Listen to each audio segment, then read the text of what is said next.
We limped into their star system, begging for scrap metal. They gave us miracles, a bitter black drink, and an armada. The containment breach on the drive core wasn't just a failure. It was a funeral bell. Commander Kale braced his forearms against a shuddering bulkhead, forcing calm into his veins. Fear wouldn't seal the cracks. Fear wouldn't save the Whisper of Dawn or the 43 souls aboard. Status, he demanded, his voice cutting through the blaring klaxons. Engineer Zar's multiple limbs danced across fractured consoles, a frantic ballet of desperation. The best systems expert in the sector, now powerless. The cascade is irreversible. Primary and secondary containment, gone. We have maybe 5 hours of life support if we shut everything else down. Kale looked past the sparks to the main viewer. A stable, yellow sun shone back. Sol, the human designation. Their ancient star charts listed it as the anchor for a quarantined world. Earth. Quarantine meant pre-warp. Quarantine meant no aid for a dying vessel. But quarantine was their only chance. Set a course for the third planet. Kale ordered. Quiet approach. His first officer, Borv, a halting being of dense muscle and formatted with coolant, growled in protest. Sir, that's a direct violation of a dozen Galactic Concordat statutes. First contact protocols require. I know the protocols. Kale interrupted, his exhaustion showing. I also know our crew breeds recycled radiation. The Void Marauders saw to that. The bridge fell silent. The memory of their sister ship, the Evening Star, dissolving into silent fire was still raw. Their blind jump had saved them, then crippled them. Entering the system now, Zara reported, her voice thin. Cloaking field at minimal integrity. Kale studied the scanner returns. The planet was surrounded by a dense cloud of orbital objects. Simple satellites, according to data centuries old. But the numbers, they were impossible. Commander, their young medic, Ilara, called out, her voice trembling. I'm reading anomalous structures. Those aren't just observation platforms. Some are massive, and the lunar orbitals, they look like dry docks. Zara abandoned her dying console to see. That can't be right. Last survey said they were launching primitive rockets. They shouldn't have orbital industry for another 3 centuries. Well, they do, Borv stated, enhancing an image. A colossal framework glittered in the sunlight, covered in docking ports. And those energy signatures, they're running advanced fusion, cleaner than ours. A cold realization seeped into Kale. What if Earth wasn't quarantined for its weakness? Multiple targeting locks. Zara shouted, weapons powering up. 12, no, 18 sources. They just appeared. The viewer shimmered. 18 vessels resolved into existence around them, their hulls all sleek angles and predatory stillness. Designs unknown to any database. Cloaking technology, Borv breathed. Actual, functional phase shifting. The Concordat's top minds haven't cracked that. Incoming transmission, Ilara said. Kale nodded. A voice, speaking flawless galactic standard with relaxed, almost melodic accent, filled the bridge. Unidentified vessel, you're contaminating a traffic lane. Cut thrust and prepare for a tow to Dry Dock Theta. We'll have refreshments ready. Kale exchanged glances with his crew. Refreshments? This is Commander Kale of the Concordat survey ship Whisper of Dawn. We are damaged, not hostile. We sought only raw materials for repairs. We believe the system devoid of spacefaring life. A pause. Then the voice returned, tinged with amusement. Your charts need an update. Your ship is a radioactive mess. Let us fix it. We can debate regulations after your crew isn't glowing. Do we have a deal? What choice existed? Die in the void, or trust the strangers who offered help while aiming guns? We accept, Kale said. Excellent. Tractor beam engaging. It'll feel strange. Try to relax. The voice added, almost as an afterthought, and our medics are standing by. How are you all still upright? Your bio signs are alarming. The whisper was pulled gently toward the mammoth station. Kale watched the blue-green world swell on the screen. It looked serene. Nothing like the desolate rock their archives described. He had broken every rule. He had gambled everything. And the strangers mentioned refreshments. In the engineering bay, Zara witnessed a miracle. The humans didn't ask. They diagnosed, they deployed, they fixed. A human tech introduced as Leo glanced at the shattered drive regulator and said, "Ah, a classic failure. 10 minutes. 10 minutes." Zara sputtered. "That part requires a specialized forge. We lack the schematics." Leo just grinned. "Then we'll make one." He produced a compact device, scanned the wreckage, and tapped its interface. A low hum filled the air. Minutes later, a perfect component sat in his hand. "Field fabricator," he explained, "already installing it. Handy for urgent repairs." "How do you handle them?" "We file a procurement request. The weight is extensive." "Sounds like a great way to become debris." Leo chuckled. The core activated, humming at 98% efficiency. Zara's limbs went slack. "Impossible," she whispered. "Your tech isn't broken. It's just lonely for an upgrade." In the med bay, Alara was given a device that could scan, diagnose, and treat any biology encountered. "How do you have data on Polaroid physiology?" she asked the human doctor, Isha. "We traded for medical archives after first contact. Then we built systems that learn," Isha said, her smile kind. "Healing shouldn't be limited by what we already know." She handed Alara a scanner. "A gift? Your supplies are depleted, yes?" Alara's throat tightened. It was true. Knowledge is only useful if it's shared, Isha said softly. Meanwhile, Kale toured the facility with Station Director Vance. "Your ship needs a new power grid, hull plating, and sensors. We'll have the major work done in 9 hours. Your crew should rest. We have quarters, compatible nutrients, and plenty of coffee."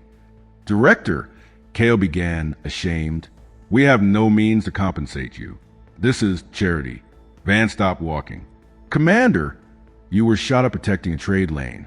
You crawled here on hope. You think we'd invoice you? What does that say about us?" "I don't understand your people," Kale admitted. "Good," Vance said. "Let me explain. We spent millennia fighting over dirt and ideas.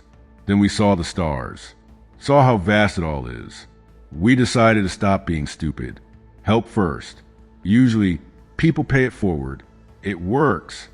They passed a vast viewport. Kale saw her ship in its dock. And beyond, in another bay, rows of sleek, angular vessels sat in perfect, menacing ranks.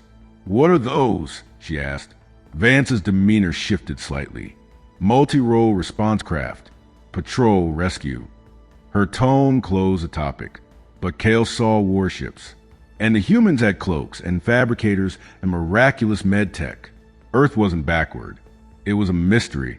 And mysteries in space are often dangerous. Borv, after 3 mugs of coffee, decided humanity was brilliantly mad. The drink was bitter, energizing, and utterly addictive. "You're certain this is a controlled substance?" he asked Vance. "It's a socially acceptable stimulant," she smiled. "We're very productive about our habits." She pulled up a hologram of Earth. "Beautiful, right? It's a lie. Our home is a class, 11 Deathworld." She displayed data: crushing gravity, violent weather, toxic flora, predatory fauna. Our atmosphere is rich in oxygen, which is basically a universal accelerant. Our biology evolved in a constant arms race. We heal fast, adapt faster, and we obsess over solving problems because unsolved problems on Earth mean death. Our world tried to kill us daily. We chose to answer by building. Kale understood now. The strength, the speed, the relentless pace. It was born from a cradle of chaos. "But your kindness," Alara murmured. Dr. Isha, who had joined them, answered, "We remember vulnerability. We know what it's like to be desperate. So when we see it in others, we help. It's that simple." "Nothing is," Borv said, "but without edge."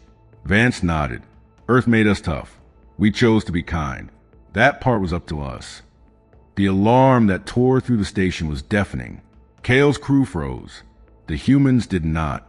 Vance tapped her calm, utterly calm. "Vance here. Report."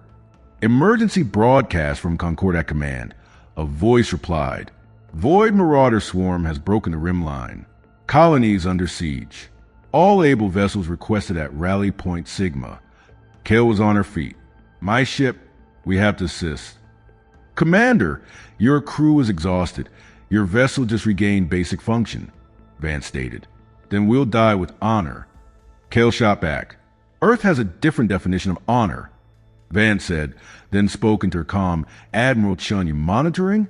Already mobilizing the Second Fleet. A new, steely voice responded. ETA 80 minutes. Kale, her crew, and Vance were suddenly moving through corridors that shed their civilian guise. Panels slid back, revealing hardened systems. They reached an observation deck, and Kale's breath vanished. Ships, hundreds of them, decloaking or dropping from high orbit, forming into flawless battle groups. The Second Fleet comprises 327 vessels, said Admiral Chun, who now stood beside them. Her presence was pure authority. You're not Concordat members, Kale stammered. First contact was a generation ago. How do you have fleets? Chen's gaze never left the assembling armada. When we reached the stars, we found a dangerous neighborhood. The Concordat is overextended. We decided not to wait for protectors. We would become them. And if you're building a shield, you make it big enough to cover the person next to you. 1,000 warships. Zara whispered, doing the math. We have responsibilities, Chen said simply. She looked at Kale. Your ship has been upgraded. New shields, weapons, quantum comms. You can go, or you can join us as a liaison. Help us coordinate with Concordat forces. Show us how you fight. Kale looked at her crew. Borv gave a firm nod. Zara, though pale, stood resolute. Ilera looked afraid, but unyielding. They had been given everything. How could they not stand with these people? We stand with you, Kale said. The quantum jump was seamless. One moment, void. The next, the Second Fleet materialized at Point Sigma into hell. Refugee freighters bled atmosphere. Concordat defenders were encircled, breaking. Marauders swarmed. Admiral Chen's orders were crisp. All units, engage at will. Priority, civilian extraction. Wildfire squadron, flank through the nebula. Medical groups, move in. Protocol adherence is secondary to life preservation. The human fleet didn't attack.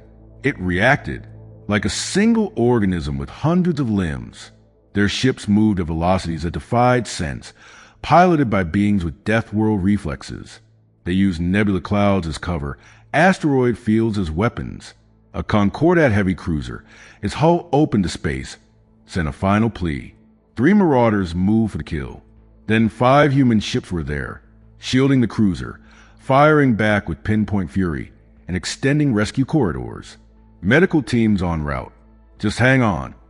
Borv, aboard the Whisper, found himself repelling a boarding party using tactics Leo had casually mentioned over coffee.